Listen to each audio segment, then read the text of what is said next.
바울사도 일행이 빌립보 전도를 하는 가운데 점치는 귀신 들린 여종을 고쳐서 결국에는 그 주인들의 고소를 당해서 감옥에 갇히게 되었지만은 그 감옥 가운데 기적적인 역사가 일어나서 추록을 하게 되고 간수장 가족까지 구원하는 놀라운 역사가 이뤘어요. 그리고 이제 남쪽으로 이동해서 마게도니아 반도의 수도이고 또 에게 연안에서 가장 번창한 도시 데살로니가에 이르게 되었습니다. 그곳에는 각국 사람들이 많이 몰려들기 때문에 이방인들의 복음을 증거할 수 있는 아주 놀라운 선교지가 되었던 것입니다. 그런데 그곳에서 참 수많은 이 헬라인의 무리와 적지 않은 기부인들까지도 전도를 받고 유대교를 떠나서 이 사도 바울과 실라 일행을 따르게 되자 이 유대인들의 마음이 상했어요. 그래서 불량배들을 데리고 떼를 지어 다니면서 이 바울 사도 일행에 대해서 박해를 시작한 거예요. 그런데 그 가운데서도 믿음의 형제들이 이 바울 사도를 지켜주고 어떻게 계속해서 선교하게 했는가 하는 것을 보면서 이 마지막 때 우리가 주의 사역을 위해서 어떻게 주의 종들과 힘 합력해서 일을 이룰 것인가, 이 시간도 들려주시는 하나님의 음성을 함께 들을 수 있길 바랍니다. 먼저 본문 9절 말씀 다 함께 읽겠습니다. 야손과 그 나머지 사람들에게 보석금을 받고 놓아준다. 아멘. 이 바울 사도는 자비랑 선교를 했기 때문에 경제적으로 늘 어려웠어. 그래서 빌립보 4장 16절에 보면 바울 사도가 데살로니가에서 선교할 때 빌립보 교인들이 헌금을 보내준 적도 있었어요. 그런데 그 데살로니가에서 정말 바울 사도를 통해서 영적인 은혜를 깊이 체험했던 야손이라는 사람이 있었습니다. 이 헬라어로 이 예수라는 이름 뜻을 가진 아주 은혜로운 분이에요. 이분이 이 바울 사도를 통해서 뜨겁게 은혜를 체험하고 그가 거처할 집을 마련해 주고 또 그에게 경제적으로 후원을 잘 해줬어요. 그러자 이 사실을 알게 된 이 강팍한 유대인의 무리가 바로 야손의 집을 불시에 검문하게 된 거예요.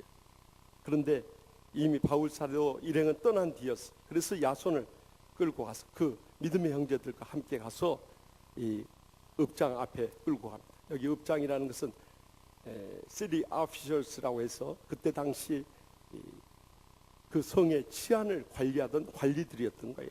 그래서 로마 황제의 또 다른 왕 예수가 있다고 천하를 어지럽힌 그 바울 사도 이 범인을 은닉한 죄 또 방조한 죄로 인해서 고소를 하게 됩니다.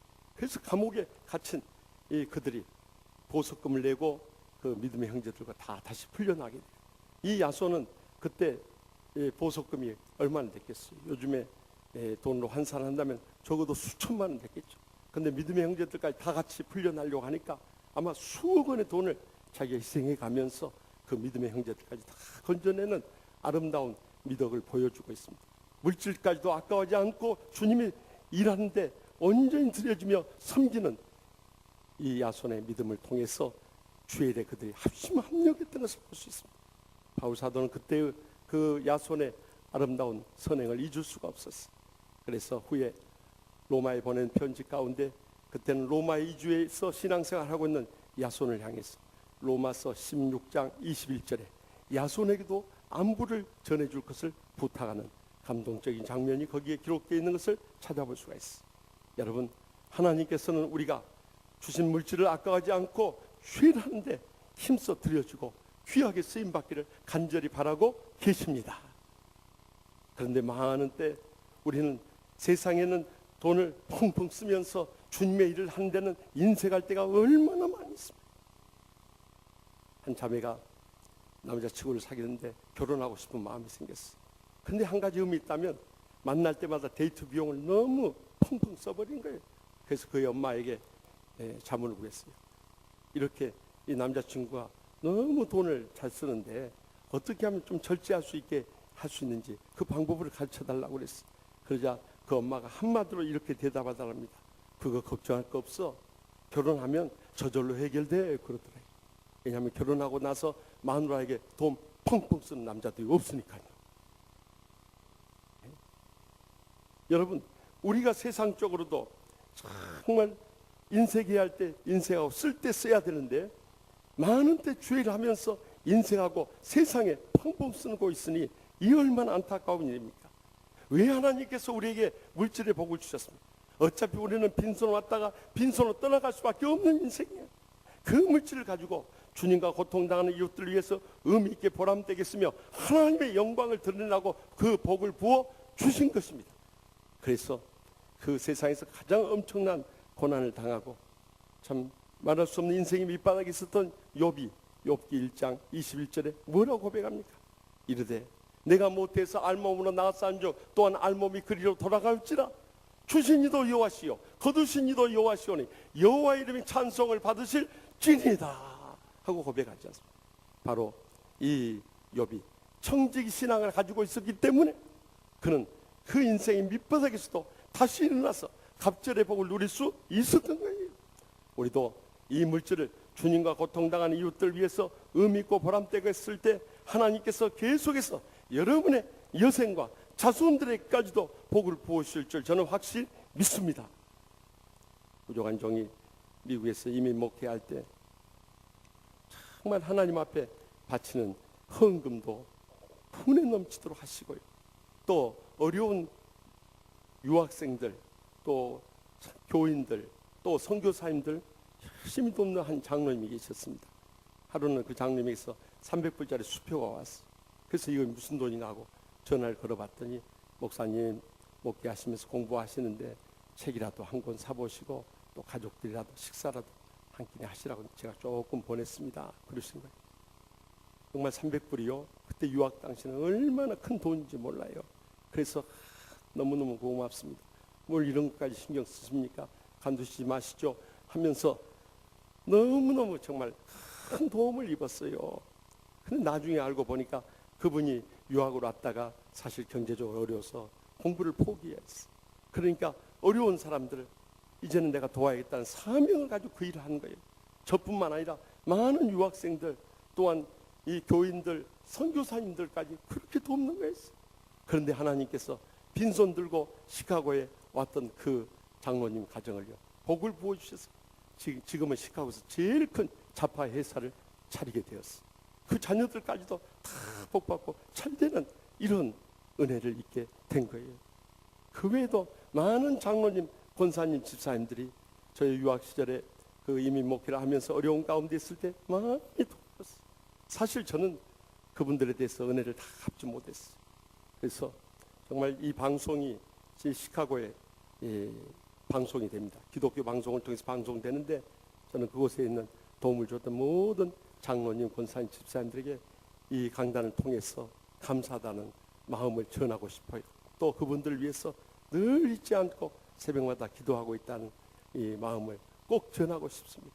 제가 갚지 못하지만 하나님께서 천배나 만배나 다 갚아 주실 것입니다. 그래서 누가복음 6장 38절에 주라 그리하면 너에게 줄 것이 곧 대어 누르고 흔들어 넘치도록 너에게 안겨 주리라. 너희가 헤아리는 그 헤아림으로 너희도 헤아림을 받을 것이니라. 분명히 약속하지 않습니까? 저 어렸을 때 저희 부모님이 정말 주님 앞에 바치는 것이나 또한 어려운 교인들 돌보는 것 정성을 다했어요. 심지어는 거지들이 찾아와도 그렇게 참 정성을 다해 사랑으로 섬겼어요. 그런데 지금에 와서 보니까 우리 오남매 자손들이 다 목사, 장로, 권사, 집사 돼서 정말 분에 넘치는 복을 누리며 살게 된 것 생각해요. 저는 전적으로 하나님의 은혜지만 그 다음으로는 우리 부모님의 그런 헌금과 헌신에 하나님께서 저희 자손들에게까지 복을 부으신 줄 확실히 믿습니다. 그렇기 때문에 우리가 주의를 하는 데 있어서 이 물질을 아까워해서는 안 되는 거예요. 주님이 쓰시겠다면 언제든지 드려줄 수 있는 믿음의 헌신할 때 합심합력해서 주의를 힘있게 이룰 수 있는 것입니다. 지난 주간에는 이제 수요일부터 금요일까지 저기 성동구에 있는 비전교회에 가서 풍성을 인도했어요. 그 비전교회 담임하고 있는 최희성 목사님은 부족한 종이 시카고에서 유학하면서 이민 목회할 때 함께 주님을 섬겼던 귀한 목사님이세요. 저는 시카고 한인연합장로교회를 담임하고 있었고 그분은 복음교회를 목회하고 계셨어요. 그런데 이제 한국 돌아와서 총신대 겸임교수 하시면서 지금 비전교회를 담임하고 있는데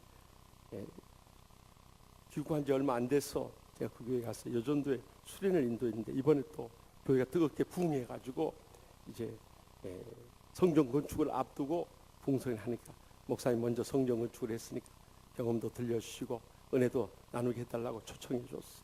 그래서 이번에 가서도 우리 교회가 정말 하옥동에 다 어려운 사람들이 많지 않습니까? 그런 가운데 어떻게 250억 미화로 따지면 2,500만 달러를 들여서 이 엄청난 아름다운 성전을 짓게 됐는가?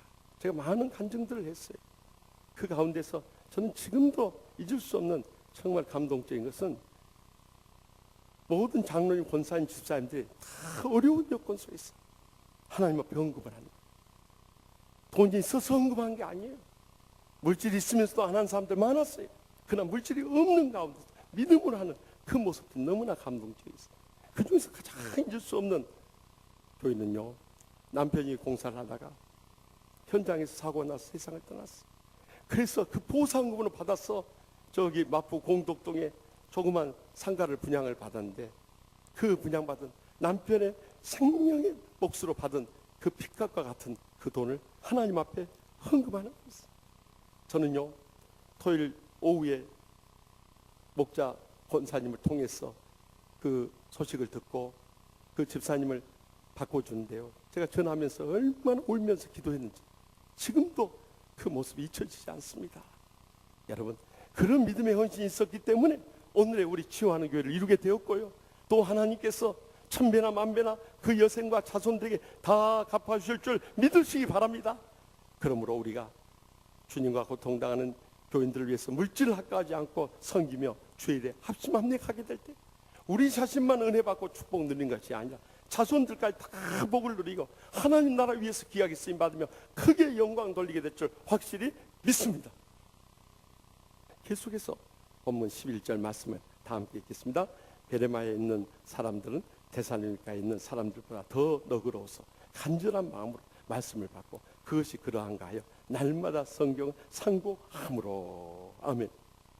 바울 사도 일행이 데살로니가에서 이렇게 말씀을 전하는데 그 유대인들이 계속 박해함으로 인해서 믿음의 형제들이 밤에 이 바울 사도 일행을 이 데살로니가 서남쪽 80km 지점에 있는 베레아라는 곳으로 떠나게 보내줍니다. 그래서 그곳에 이르게 됐는데 그곳에서는 한 10,000명 정도 사는 곳인데 그 중에 2,000명이 유대인이에요. 그래서 유대인 해당이 있었어요.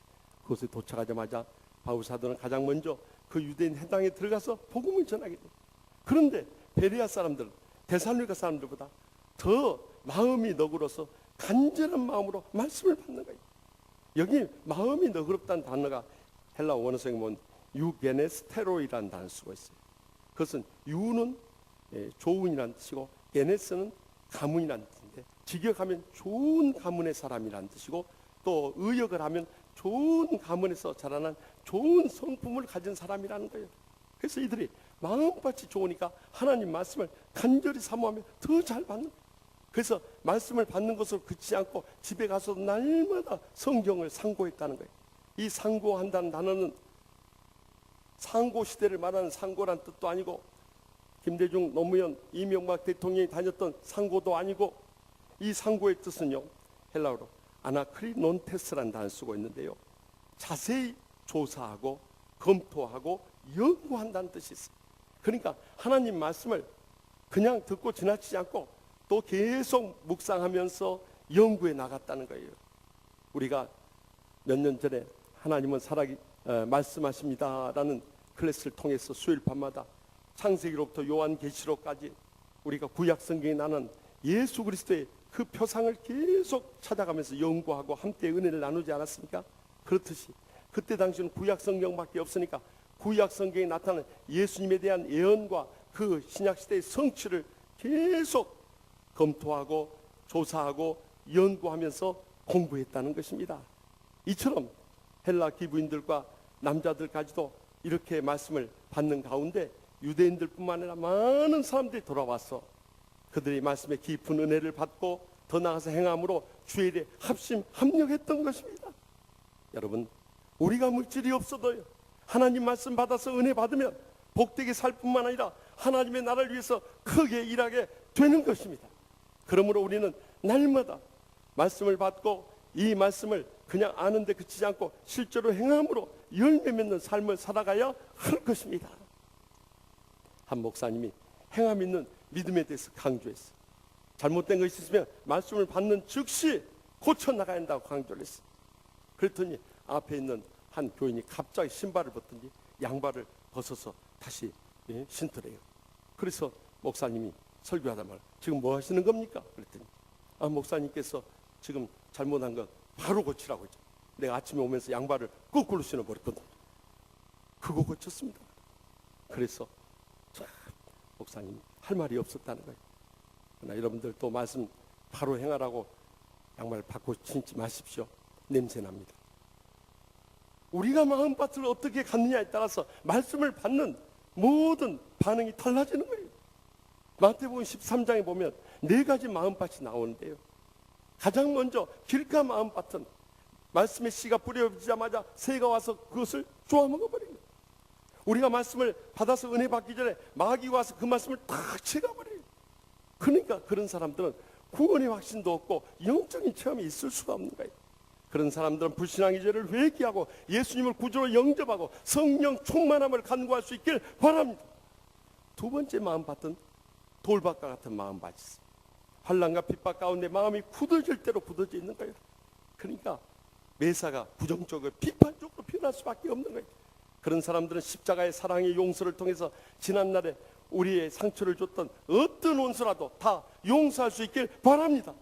그 순간부터 어떤 상처도 다 치유되고 회복되는 역사를 경험하게 될 것입니다. 세 번째는 가시떨기 밭이 있어요. 말씀의 씨가 뿌려져서 한때 은혜 받고 믿음이 자라는 것 같아요. 그런데 세상 염려와 물질의 유혹을 받아서 금방 거기서 말라 비틀어져 버린 거예요. 이런 사람들은 세상의 염려나 욕심들 다 십자가 밑에 내려놓을 수 있길 바랍니다. 우리가 염려한다고 해서 욕심 부린다고 해서 잘 되는 거 아니에요. 모든 것 주님 앞에 맡기고 살아보십시오. 하나님께서 우리의 필요 미리 아시고 주님 뜻 가운데 우리에게 복을 주시고 귀하게 쓰시고 기뻐 받아 주시는 것입니다. 마지막 4번째는 좋은 땅 마음밭이 있어요. 이 좋은 땅이 되니까 말씀의 씨가 뿌려져서 30배, 60배, 100배의 결실을 맺는 거예요. 저는 이것을 양적으로만 해석하고 싶지 않아요. 영적으로 볼 때 30배는 무엇인가? 영적인 은혜 받는 수준에 머무는 거예요. 그런데 60배는 무엇인가? 이제 혼적으로도 마음의 평강을 누리는 거예요. 그런데 이 100배는 무엇인가? 6까지도 축복을 누리는 풍성한 삶을 살아가는 거예요. 저는 여러분들이 영의 은혜나 혼의 평강이나 육의 축복도 마음껏 누릴 수 있길 바랍니다. 그런데 많은 교인들이 그 복을 잃어버린 결정적인 원인이 어디 있는 줄 아십니까? 말씀을 아멘으로 믿음으로 받아들이지 않는 거예요. 뭐가 그래? 못 믿겠다 하고 받아들이니 자기 자신도 은혜 못 받을 뿐만 아니라 자손들 장래까지 다 막아버려. 얼마나 평생도록 신앙생활하고 중한직분 갖고 얼마나 비참하게 인생을 끝내버립니까? 그런데 저는 목회를 하면서 참 감사한 것은 시카고에서 33살의 젊은 나이에 첫 담임 목회를 할 때나 또 우리 치유하는 교회 와서 42살의 젊은 나이에 이 생의 마지막을 불태우는 목회를 하면서 정말 은혜로운 장로님들, 권사님들, 집사님들 만나가지고 말씀에 부족한 허물도 많고 실수도 많고 잘못도 많은데도 가장 아멘으로 잘 받아주시고 얼마나 감사한지 몰라. 별로 웃기는 이야기도 아닌데도 그냥 확 웃어주고 별로 눈물 나는 이야기도 아닌데도 그냥 눈물을 주룩주룩 흘려줄 때만 제가 그 모습을 보고 더 은혜를 받아버린 거예요. 어떻게 해서 이렇게 말씀을 은혜롭게 잘 받아줄 수 있는가? 그 근본적인 마음이 데살로니가전서 2장 13절에 잘 나와 있어요. 이러므로 우리가 하나님께 끊임없이 감사하면 너희가 우리에게 들은 바 하나님의 말씀을 받을 때 사람의 말로 받지 아니하고 하나님의 말씀으로 받음이니 진실로 그러하다. 이 말씀이 또한 너희 믿는 자 가운데서 역사하느니라.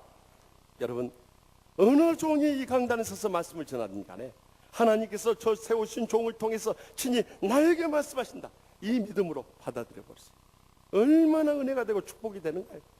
근데 육신 인간의 말로 받아들여 버리니까 모든 것이 비판이나 되고 판단이나 되고 거부나 되죠. 절대 은혜도 축복도 누릴 수 없는 거예요. 우리가 어린아이와 같이 순수한 마음으로 하나님의 말씀을 받아들일 수 있길 바랍니다. 어린아이들이 얼마나 순진무구해요. 한 어린아이가 있는데 너무 많이 먹어요. 그러자 엄마가 너 이제 그만 먹어라. 이 뱃살 좀 봐라. 그랬더니 이 아이가 고개를 갸우뚱 엄마 나 뱃살 아니야 5살이야. 그랬더니 얼마나 순진하네요. 우리가 하나님 말씀을 받을 때도 어린아이와 같이 순수한 마음으로 받아들여 보시죠. 어린아이들이 말을 잘 듣듯이 우리가 무슨 말씀에도 은혜가 되고 축복을 누리고 행복의 감격소에 일어서게 되는 것입니다. 그러므로 우리가 증거되는 말씀을 하나님 말씀으로 잘 받아들여서 삶의 변화가 일어나서 주일이 합심합력하게 될 때 그 은혜가 계속 임하게 돼요. 그 축복 계속 누리게 돼요. 그 행복의 감격소에 계속 귀하게 쓰임받게 될 줄 확실히 믿습니다. 마지막으로 본문 15절 말씀 다 함께 읽겠습니다. 바울은 인도하는 사람들이 그를 데리고 아덴까지 이르러 그에게 실라와 디모데를 자기에게로 속히 오게 하라는 명령을 따라 떠나니라. 아멘. 베레아에서 선교에 성공한 소식을 들은 사탄의 무리들은 결코 마음이 평안할 수 없었어요. 그래서 데살로니가에 있는 그 완악한 유대인들이 또 다시 베레아까지 쫓아와 된 것입니다. 우리가 사도행전 14장에 보면은 이 바울 사도가 비시디아 안디옥에 있을 때 유대인들이 핍박을 했죠. 이고니온까지 쫓아왔죠. 나중에는요 이 루스드라까지 쫓아왔죠. 어떻게 주의 종을 죽이려고 끝까지 추적을 하는 거예요. 그런데 하나님께서는 그들이 돌로 쳐서 죽은 줄 알고 성 밖으로 보냈던 이 바울 사도가 일어남으로 인해서 대역전의 승리를 거두신데 그 광경을 지켜보았던 청년 디모데의 영혼을 깨워주심으로 인해서 그가 믿음으로 헌신하고 바울의 뒤를 잇는 위대한 신앙의 일꾼이 되지 않습니까? 지금 베레아까지 쫓아와서 바울 사도가 그것으로 모든 선교가 맡기고 끝날 줄 알았어. 그랬더니 그 믿음의 형제들이 이 바울 사도를 모시고요 베레아에서 320km 떨어져 있는 아데네까지 이르게 됩니다. 이 아데는 우리가 작년 터키 그리스 성지 순례에 갔다 보았던 아테네라는 곳입니다. 그곳은 이 320km 베레아에서 떨어졌으니까 우리가 계산하기 쉽게 여러분들에게 지명을 말씀드린다면 서울에서 전라남도 순천에 이르는 거리까지 해안선을 따라서 그곳까지 모시고 간 겁니다. 여러분 이것이 결코 쉬운 일이 아니에요. 왜냐하면 이 이스라엘은요 열대 기후입니다. 낮에 사막이 열풍이 휘몰아치면서 얼마나 무더운지 몰라요. 겨울에도 그 열이 식질 않고 얼마나 또 차가운 냉풍이 몰아치는지 몰라요. 그뿐만 아니라 또 도로가 잘 닦여 있는 것도 아니고 또 교통수단이 좋은 것도 아니에요. 더욱이 지금 베레아에서 이 아덴까지 320km면요 그때 당시에는 걸어서 열흘 이상 가야 될 것이에요. 그러면 왕복하게 되면요 적어도 한 달 가까이 그곳을 왔다 가야 되는데 아무리 믿음이 좋은 형제들이라고 자기 생업을 제쳐놓고 주의 종 보호한다고 그것까지 모시고 갔다가 돌아온다는 게 쉬운 일이 아니었어요. 그러나 주의 종을 지켜줘야 하나님의 복음이 땅끝까지 전파될 수 있기 때문에 주의 종을 호위하면서 끝까지 함께하면서 주의 일에 합심합력했던 이 감동적인 장면을 우리가 함께 배울 수 있길 바랍니다. 한 아이가 경찰서에 달려와 신고를 했어요. 아저씨 30분 전부터 우리 아빠가 어떤 아저씨하고 싸우는데 좀 와서 말려주세요. 아니 30분 전부터 싸웠다는데 왜 이제 와서 신고하니? 조금 전까지는 우리 아빠가 이겼거든요. 이거 합심합력이 잘 된 겁니까? 여러분 우리가 신앙생활할 때 주의 종과 합심합력한다는 것은 정말 잘 될 때뿐만 아니라 어려울 때 함께하는 사람, 그 사람들이 영적으로 정말 진정으로 합심합력한 사람들인 것입니다.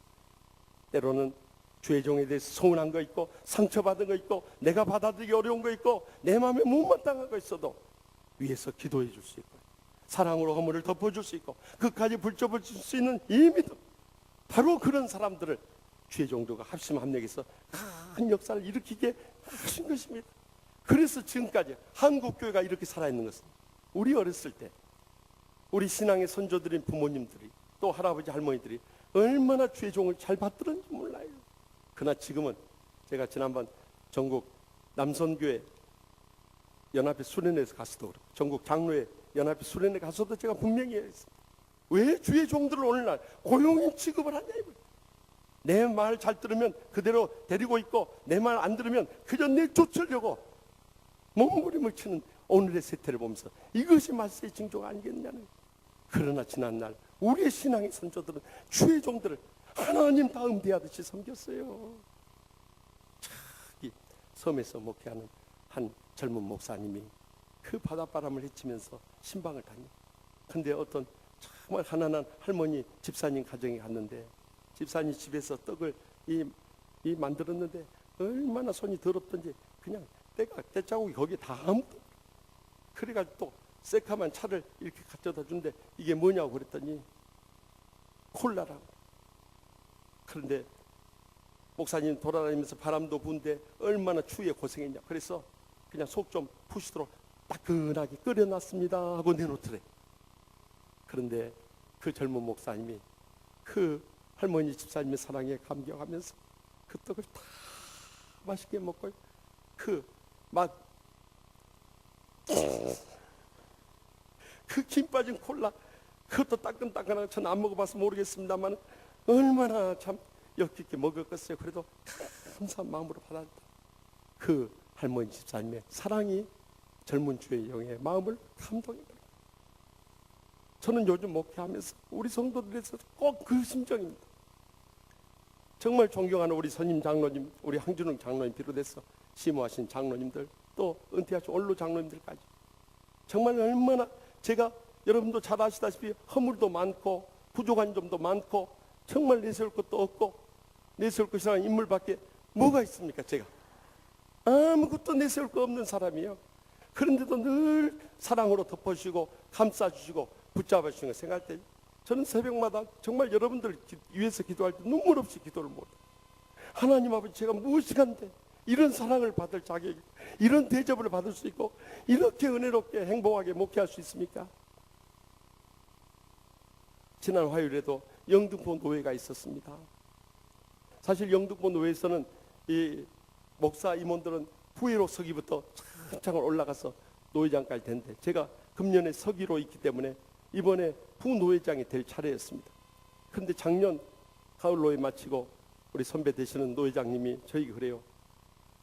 목사님, 선배 목사님 한 분이 그렇게 노회장 하고 싶어 하는데 그분에게 좀 양보할 수 없냐는 거예요. 근데 여러분도 아시다시피 제가 명예욕이 없잖아요. 별로 동의하는 표정들이 아니세요. 그래서 저는 사실 목회하고 강의하고 집회하고 치유하는 것이 저의 사명이지 뭐 노회장 되면 뭐하고 총회장 되면 뭐합니까? 그래서 제가 그러면 선배님들이 그렇게 원하시면 그렇게 하십시오 하고 양보했습니다. 그리고 한 달여 지나서 총회장님을 만나서 여러 가지 이야기하는 가운데 이 노회장 이야기가 나왔어요. 그랬더니 총회장님 바로 화를 내시면서 김 목사님, 지금 목사님이 노회나 총회를 위해서 해야 할 일이 많은데 이렇게 자꾸 양보하면 어떻게 됩니까? 이번에 양보하지 마십시오. 대선배 참 존경하는 목사님이 그렇게 말씀하는데 제가 거절할 힘이 없는 거예요. 그래서 고민이 시작됐어요. 그런데 어떻게 소문을 들었는지 우리 황준웅 선임 장로님이 지난 7월 당했대. 우리 목사님 이번에 부노회장 꼭 될 수 있도록 경선을 하더라도 우리가 부노회장 후보로 추대하십시다. 동의하니까 우리 장로님들이 막 제청입니다. 막 그러시는 거예요. 그런데 이런 걸 꼭 여기서 결의해야 됩니까? 목사님, 우리 장로님들 뜻이니까 받아주십시오. 그래서 할 수 없이 거기서 결의를 했어요. 당에서 결의가 되니까 이제 목사가 마음대로 행할 수가 없는 거예요. 그래도 저는 경선을 하지 않고 어떻게 해서 합의되고 중재되기를 기다려왔어요. 또 그쪽에서도 경선을 안 하겠다 해서 안심하고 있었어요. 그런데 불과 이번 지난 10월 2일 시찰 이 목사 야외배를 갔는데 여러 목사들이 그런 거예요. 김 목사님 선거운동 안 하고 뭐 하십니까? 지금 저쪽에서는 3달 전부터 선거운동 해가지고 우리 강서 시찰에 있는 목사들도 다 그쪽으로 넘어갔습니다. 그래. 앞이 캄캄해져. 그래서 10월 3일부터 4일에 있었던 당회원 수련회 때 제가 우리 장로님들과 목사님들께 그랬습니다. 벌써 저쪽엔 선거운동 다 했답니다. 이거 어떻게 하면 좋습니까? 제가 판세를 분석해 볼 때 3대 7로 우리는 완전히 열세입니다. 이제부터라도 기도하며 최선을 다하십시다. 그랬더니 우리 황 장로님이 주동이 돼가지고 10월 3일 주일, 10월 첫 주일에 우리 부노회장 선거대책위원회가 결성됐어요. 그 뒤로부터 우리 항장님 비롯해서 얼마나 장로님들이 열심히 연락을 하고 또 만나고 또 우리 부목사님들까지 전화 연락을 하고 하면서 막 선거운동을. 사실 저는 목회하고 또 강의하고 집회하느라고 솔직히 선거운동 할 기회가 없었어요. 그런데 이제 지난 화요일에 노회가 열리게 된 겁니다. 더욱이 저를 떨어뜨리려고 갖가지 계략들이 눈에 보여요. 그러나 성령님께서 이 모든 것을 다 막아주시고 나중에 개표 결과가 나오는데 244대 114로 아니 압도적으로 3대7로 열세했던 우리가 7대3으로 승리하게 된 것입니다. 이쯤 되면 영적인 수준이 있는 분들은 박수가 나올 때가 됐는데 안 나오네요. 여러분, 우리가 왜 박수를 쳐야 되냐면요, 이것은 하나님께서 역사하지 않으면 도저히 불가능한 상황이었기 때문입니다. 그런데 하나님께서 대역전의 승리를 우리에게 선물로 안겨주신 거예요. 그뿐만 아니라 우리 황준웅 장로님이 앞장서서 얼마나 열심히 했다. 심지어는 그날 우리 원로 장로님들까지 그곳에 오셔서 선거운동을 해준 거예요. 그뿐만 아니라 우리 김창식 목사님 비롯해서 우리 부목사님들 얼마나 열심히 뛰어줬고요. 더 나가서 제가 교인들에게 참 이건 기도 제목이 아닐 것 같아서 말씀 안 드리다가 그래도 우리가 기도하고 가야 되지 않겠는가 그래서 지난 화요일에 오신 새벽 기도 오신 분들에게 오늘 부노회장 선거가 있는데 오늘 하루만이라도 기도해 주십시오 부탁을 했어요. 그런데 하나님께서 정말 영광스러운 부노회장으로 이렇게 뽑아주셔서 저는 정말 하나님께 감사했지만 또 다시 한번 우리 장로님들, 권사님들, 집사님들, 성도님들께 감사하지 않을 수 없어요. 여러분, 정말 우리가 죄종들과 모든 성들이 합심 합력할 때 지난날에도 모든 시험 이겨내고 이렇게 은혜롭고 행복한 치유하는 교회를 해보게 되었을 뿐만 아니라 앞으로 우리에게 중차대한 사명이 있는 것입니다. 그래서 히브리서 13장 17절에서 말씀하지 않습니까? 너희를 인도하는 자들에게 순종하고 복종하라. 그들은 너희 영혼을 위하여 경성하기를 자신들이 청산할 자인 것 같이 하느니라. 그들로 하여금 즐거움으로 이것을 하게 하고 근심으로 하게 하지 말라. 그렇지 않으면 너희에게 유익이 없느니라 말씀하셨습니다. 이제는 주의 종들과 합심 합력해서 주의를 이루어 나갈 때 성령님께서 우리에게 계속적으로 기적적인 역전의 승리를 안겨다 주시고 붕의 불길이 타오르게 하시며 땅끝까지 복음 선교의 위대한 역사를 이루실 줄 확실히 믿으시기 바랍니다. 지난주일 새벽에 주님 사랑하시고 우리 모두가 사랑하는 김맥기 안수 집사님 66세를 일기로 하늘나라로 떠나가셨습니다. 사실 우리 김 집사님은 2년 전에 대장암이 발병해서 수술을 받으며 항암 치료를 받으며 잘 이겨내 오셨어요. 근데 금년 2월에 말기에 대장암 말기가 돼서 간에까지 전이 되었어요. 2달 이상 살 수 없다고 그랬어요. 여러분들이 합심해서 기도해 주시고 믿음으로 잘 이겨내셔서 4배 이상 사시고 이제 맡겨진 사명을 다 마치셨는지 지난 주일에 하나님의 부르심을 받아 하늘나라로 떠나가셨습니다.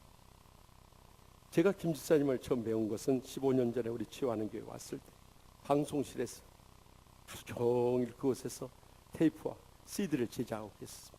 그때 교회가 얼마나 고소고발로 어렵고 힘들 때인지 모르겠어요.